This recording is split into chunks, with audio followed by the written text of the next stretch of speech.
Hey guys, welcome or welcome back to my channel. This is Shivangi and welcome back to a new video. So this video is especially dedicated to all the 10th graders. So this video is going to be a Hindi strategy video for class 10 students.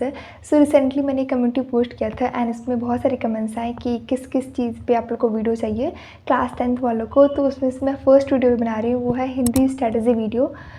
तो I think ये मेरे channel पर first video होगा जो कि हिंदी के strategy पे होगा। इससे पहले मैंने कोई वीडियो नहीं बनाया हिंदी पे। So let's get started. So first of all let's start with introduction.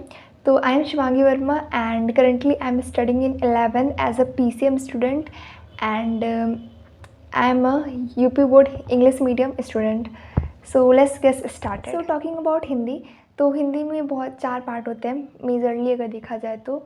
एक तो गद्य, एक पद्य और एक संस्कृत और एक ग्रामर। आई होप कि जितने भी UP बोर्ड स्टूडेंट हैं वो रिलेट कर पा रहे हों गद्य पद्य क्या होता, क्योंकि ये CBSE में नहीं होता, राइट। तो गद्य में जितने भी चैप्टर्स होते हैं उनको बहुत ही से पढ़िए। एक एक चैप्टर को ट्राई करिए कि 2 से 3 बार रीड कर लो, ताकि जो बोर्ड एग्जाम में गद्यांश पे या पद्यांश पे रिलेटेड जो आंसर आते हैं ना, उसको ईजिली आप लोग उसको पढ़ते ही आपको पता चल जाए कि वो किस चैप्टर से लिया गया है एंड उसके राइटर के नाम क्या है। तो और उसकी व्याख्या भी करने के लिए आता है, तो आप चैप्टर उसको पढ़े रहेंगे तभी तो उसकी व्याख्या कर पाएंगे। एंड बात कर लेते हैं पद्य की। तो पद्य तो थोड़ा सा ज़्यादा टफ होता है क्योंकि उसमें मतलब अर्थ ईजिली समझ में नहीं आते। तो आप लोग एक एक चैप्टर को 2 से 3 बार रीड करिए एंड उसके मतलब को अच्छे से समझ के, कि अगर एक भी आपका पद्यांश दे दिया हो तो आपको उसको अच्छे से मतलब आता हो, तभी तो आप लोग उसकी व्याख्या कर पाओगे और राइटर का नाम भी। एंड अगेन संस्कृत में भी आपको इतना अच्छे से पढ़ना है कि उसका हिंदी में अनुवाद आपको आता हो। तो आप लोग कहाँ से पढ़ सकते हो, तो मैं आपको चैनल सजेस्ट करूँगी ज्ञान सिंधु कोचिंग क्लासेस। आप लोग वहाँ पे अरुणेश सर पर ब्लाइंडली ट्रस्ट कीजिए। ऑनेस्टली वो बहुत ही ज़्यादा अच्छा पढ़ाते हैं, मतलब इतना अच्छा पढ़ाते हैं कि I just started loving Sanskrit. Sanskrit मैंने उनसे इतना अच्छा पढ़ा था एंड इतना अच्छा वो गा के पढ़ाते हैं ना कि थोड़ा इंटरेस्ट बिल्ड हो जाता। तो हिंदी के लिए तो ज्ञान सिंधु कोचिंग क्लासेस बेस्ट है एंड उस पर बहुत ऐसे हिंदी के पद्य वाला पार्ट, गद्य वाला पार्ट और संस्कृत के पार्ट कंप्लीट कीजिए। और बात है ना ग्रामर की, तो ग्रामर में जैसे कि कोई भी टॉपिक लो, जैसे कि अलंकार हो गया, रस हो गया, छंद हो गया, इसको अच्छे से समझ लो। उसके मतलब यूट्यूब के लेक्चर्स या स्कूल में जो पढ़ाया जा रहा है उससे देख के एंड देन उस पर जितने भी एक्सरसाइज थी वो कर लो। फिर बोर्ड में एग्ज़ाम में आएगा तो आप लोग उसको उड़ा के ले जाओगे, राइट। और जो 10 मार्क्स के मतलब 5 मार्क्स के गद्यांश मतलब गद्य पे आधारित MCQ आते हैं और 5 मार्क्स के जो पद्य पे आधारित MCQ आते हैं, तो वो तो मैं कहूँगी बुक से ज़्यादातर नहीं आते। मतलब या तो आप PYQ सॉल्व कर लो 5 आई गेस 3-4 साल का, तो उसमें से मिल जाएगा। उसमें से भी 1-2 एक्सेप्शन रह ही जाता है। हम लोग के टाइम में 2 एक्सेप्शन था, वो कहीं भी अब तक नहीं आया था। हम लोग के टाइम फर्स्ट टाइम आया था। एंड नहीं तो आप लोग विदा क्वेश्चन बैंक ले लो, मतलब कोई भी क्वेश्चन बैंक ले लो, उसमें आपको ईजिली मिल जाएगा। मोस्टली MCQ मिल ही जाता है। And let me clear one thing कि जो जीवन परिचय होता है ना, तो मतलब मैंने क्या किया था कि जीवन परिचय एक तो पहली बात तो बहुत लोग का फिक्स होता है, जैसे कि आचार्य रामचंद्र शुक्ल, जयशंकर प्रसाद, इन लोग का मतलब मोस्टली रिपीट करता। बट मैंने एक्सेप्शन केस लेकर चला था कि अगर मेरे में उन लोग का नहीं आया तो मैं क्या करूँगी। तो मैंने क्या किया था, एक सीट लिया था, उस पर पहले सबसे पहले चैप्टर्स के नेम लिखे थे, देन उसके राइटर कौन है एंड उनका डेट ऑफ बर्थ क्या है, बर्थ ऑफ प्लेस क्या है, डेथ ऑफ प्लेस क्या है एंड उनके पापा का नाम क्या है, मतलब फादर्स नेम क्या है। और इसको लिख के अच्छे से एक चार्ट के फॉर्म में करके अपने वॉल पे स्टिक कर दिए थे। ऐसे मैंने पद्य वाले पार्ट के लिए भी किया था। एंड जब भी मैं उठती थी सुबह में मॉर्निंग में स्टडी करने के लिए, बेसिकली मैं मॉर्निंग स्टडी और लेट नाइट स्टडी दोनों ही की हूँ। तो जब भी मुझे टाइम मिलता था, फ्री टाइम, ब्रेक हुआ, पढ़ने के टाइम जो ब्रेक लेते थे उसमें एक बार उसको गो थ्रू कर लेती थी। तो इससे मुझे लोग ईजिली रिवाइज हो गया था। तो मतलब मुझे ऐसा था ना कि अगर वो नहीं भी आया जीवन परिचय, तो इन लोग के नाम पता है, मुझे डेट ऑफ बर्थ पता है, बर्थ ऑफ प्लेस पता है, डेथ ऑफ प्लेस पता है एंड पापा का नाम पता है। तो मैं खुद से कहानी बना के लिख दूँगी, बस नंबर नहीं कटने चाहिए। तो ऐसे आप लोग अपना सिलेबस कंप्लीट कर लीजिए। एंड मुझे लगता है सिलेबस ऐसे कंप्लीट हो जाए, आप लोग तुरंत स्विच कर लीजिए क्वेश्चन बैंक पे। क्वेश्चन बैंक कौन सा बेस्ट होगा, तो मैंने तो विद्या प्रेफर किया था क्लास 10th में एंड ठीक ठाक ही होता, मतलब मिल जाता है कंटेंट पढ़ने लायक उसमें। एंड अगर आप लोग सिलेबस बिना कंप्लीट किए वो क्वेश्चन बैंक पे जंप कर रहे हो तो उसका कोई खास मतलब नहीं है, फिर आप लोग बस रट हो गई। अगर सिलेबस कंप्लीट करके देन क्वेश्चन बैंक को यूज़ करते हो एज अ क्वेश्चन प्रैक्टिस करने के लिए, तो वो ज़्यादा बेटर रहता है।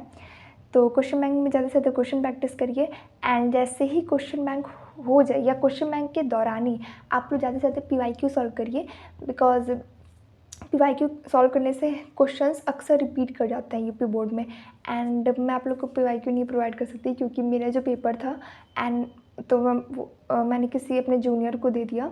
तो आप लोग अपने सीनियर से पेपर मांग लो, या तो मैं आपको कोई वेबसाइट बता देती हूँ जहाँ से मैंने पेपर मोस्टली निकाला था अपने टाइम में। तो आप लोग जब गूगल पे जाओगे, सर्च करोगे upboardonline.com, तो आप लोग को एक साइट मिलेगा, वहाँ पे आप लोग जाओगे तो आपको यूपी बोर्ड के सारे पेपर्स मिल जाएंगे।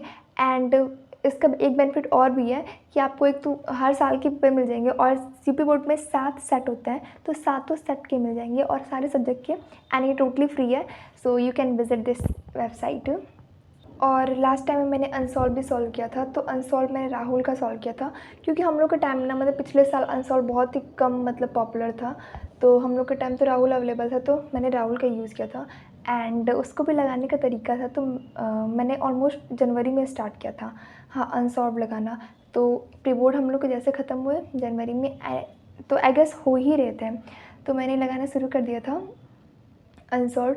एंड अनसॉल्व ऐसे भी नहीं, हम लोग पूरा एक एटमॉस्फेयर बनाते थे, और जैसे कि पूरा बेंच सेट करके आराम से उस पर बैठ के 3 घंटे का टाइमर लगा के, उस बीच नो बाथरूम, मतलब कहीं भी कहीं जाना नहीं रहता था, मोबाइल सब कुछ दूर करके, एंड 3 घंटे प्रॉपर लिखते थे उस अनसॉल्व पेपर में से, एकदम बोर्ड वाली फीलिंग ला के।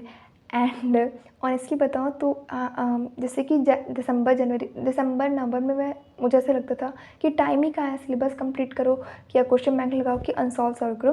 बट जनवरी में जाके रियलाइज़ हुआ कि इस महीने में ही सब कुछ करना है, नहीं तो सब कुछ बर्बाद हो जाएगा। तो जनवरी में हम लोगों ने भर भर के क्वेश्चन प्रैक्टिस किए हैं, मतलब बस लिखा है, कुछ भी चीज़ लर्न करना होता था बस लिखे, इतना लिखा है ना कि बोर्ड एग्ज़ाम में फील ना हो कि हाथ दर्द कर रहा है।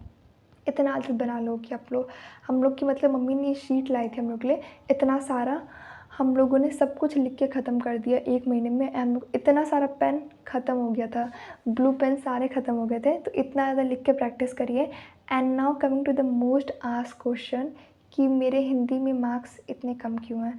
Like I have scored 91 marks in Hindi, जो कि मेरे हिसाब से भी कम है, एंड ऑफ कोर्स जो टॉपर होंगे उनके हिसाब से भी कम ही होगा। तो मैंने कहाँ गलती की थी या क्या मिस्टेक्स है जो कि आपको अवॉइड करनी चाहिए।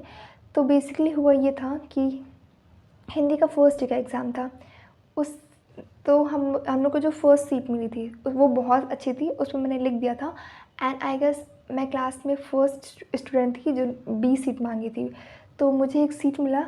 And you won't believe guys, उस पर लाइन्स नहीं थी जिस पे लिखा जाता। तो मैंने सर से बोला भी था, जो क्लास में इंचार्ज थे, कि मेरी शीट बदल दीजिए, बट उन्होंने डांट के मना कर दिया कि ऐसा थोड़ी ना होता, मनमर्जी थोड़ी ना है कि मतलब सीट चेंज कर दिया जाएगा। तो